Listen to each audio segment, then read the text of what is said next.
আসসালামু আলাইকুম।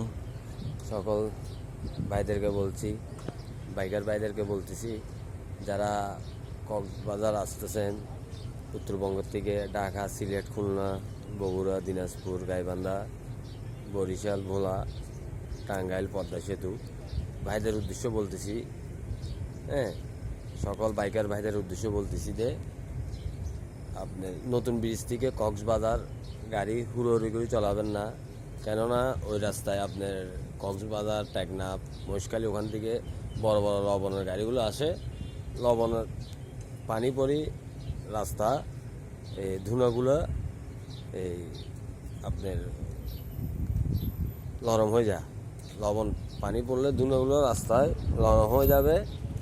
ওই কারণে ব্রেক মারলে, হালকা ব্রেক মারলে গাড়ি, হ্যাঁ, চারটা উল্টি জায়গা, ব্রেক কন্ট্রোল করা যায় না, অ্যাক্সিডেন্ট হয়। সকল বাইকার ভাইদেরকে বলতেছি, আর বিশেষ করে বড় গাড়ি যারা চালাচ্ছে, ছোট গাড়ি বড় গাড়ি সবাইকে বলতেছি, বিশেষ করে আপনারা আস্তে ধীরে চলাইছেন। শীতকালে লবণের পানি বেশি ক্ষতি করে রাস্তার, আর বিশেষ করে খোয়া লবণের পানি দুইটাই একসাথে মিস হয়ে অ্যাক্সিডেন্ট হয়। ব্রেক মারলে ব্রেক ধরে না। আর বিশেষ করে ডান পাশে ওভারটেকের সময় এদিক থেকে যাওয়ার পথে ডান পাশে ওভারটেকের যাই ব্রেক মারলে ক্ষতিটা বেশি হচ্ছে, কেননা ওদিক থেকে লবণটা আছে, তো লবণটা পরে ডান পাশে।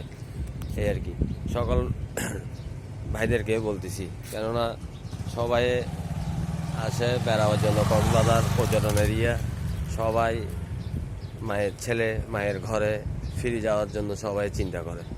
ওই উদ্দেশ্য করে বলতে, সবাই আস্তে ধীরে চলাবেন, বুঝি শুনি।